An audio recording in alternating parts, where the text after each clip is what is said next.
Welcome to Rekha's EduGrid.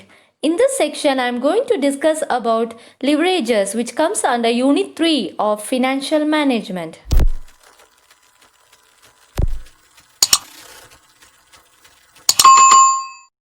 The topic which is covered in this section are concept of leverages, types of leverages, formula for each leverages, then statement of profit and problem with solution.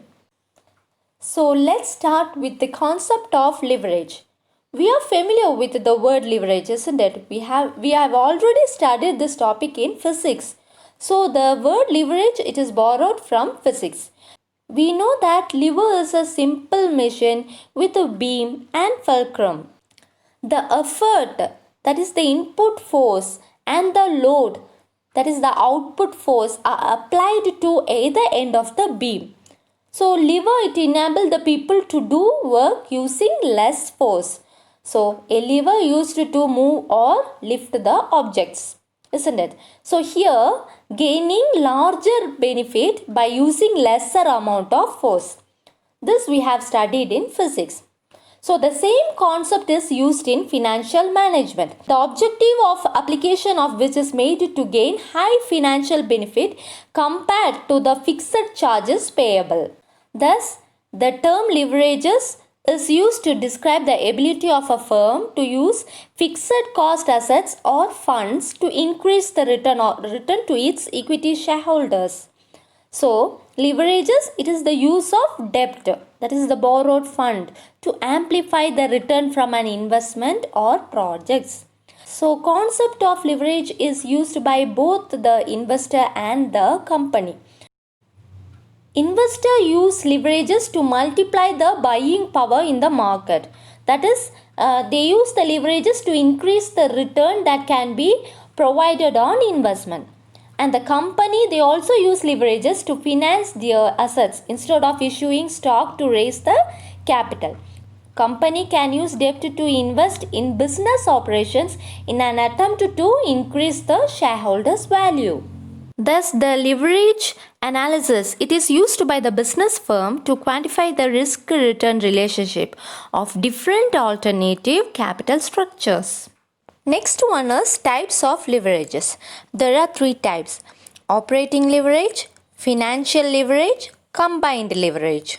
First one is operating leverage. Operating leverage, it refers to the use of fixed operating costs like depreciation, insurance of assets, repairs and maintenance, property taxes in the operation of a firm. So it is concerned with the investment activities of firm. Operating leverage of a firm, it includes variable cost and fixed cost. Fixed cost is a contractual cost and it is a function of the time. So it does not change with the changes in the sales and is paid regardless of sales volume. Whereas variable cost, it varies directly with the sales revenue.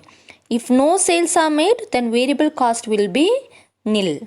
So the investment decision, it goes in favor of employing assets having fixed costs.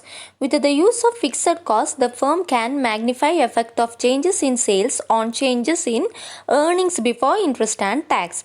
So hence the firm's ability to use fixed operating costs to magnify the effect of changes in sales on its earnings before interest and tax is termed as operating leverage. Next, we'll see the formula for operating leverage.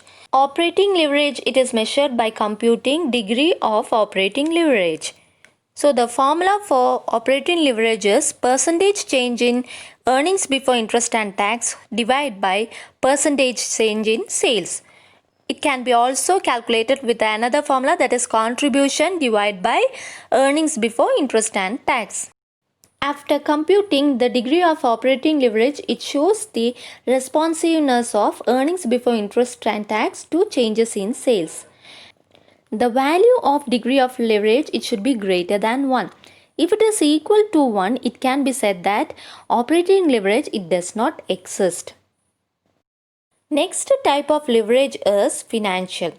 Financial leverage is primarily concerned with the financial activities which involves raising of funds from the sources for which a firm has to bear fixed charges, that is the interest expenses, loan fees, And these sources, it includes long-term debts like debenture, bonds, and also preference share capital. Financing decision, it goes in favor of employing funds having fixed financial charges because it can be used as a lever. And financial leverage, it can be computed by degree of financial leverage. Formula is percentage changes in earning per share divided by percentage change in earnings before interest and tax.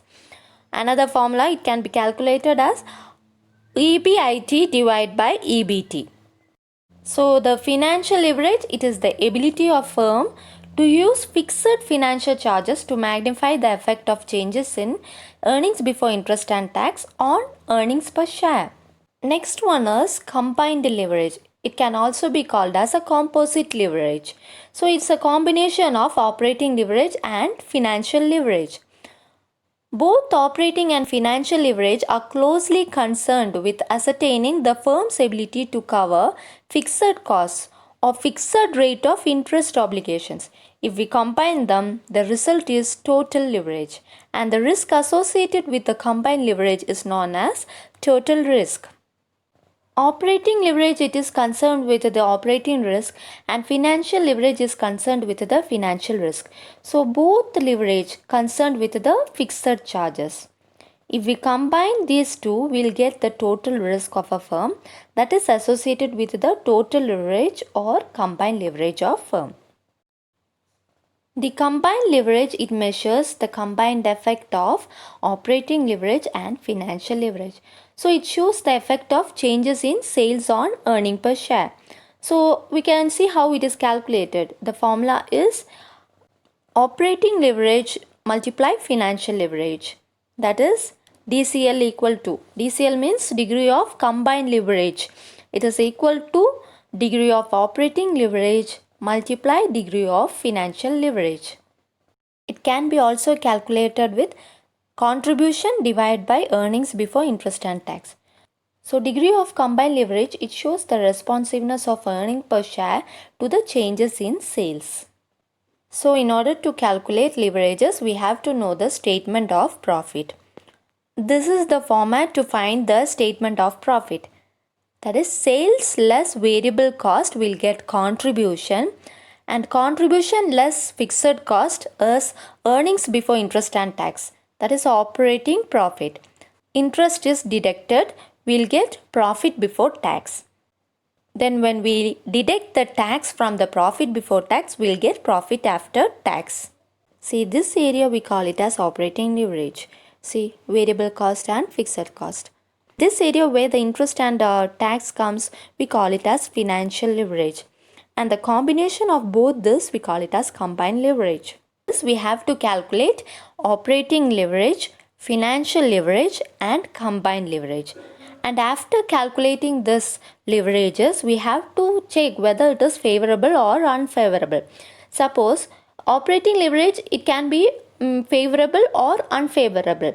If the contribution, that is the sales minus variable cost, is more than the fixed cost, operating leverage is said to be favorable.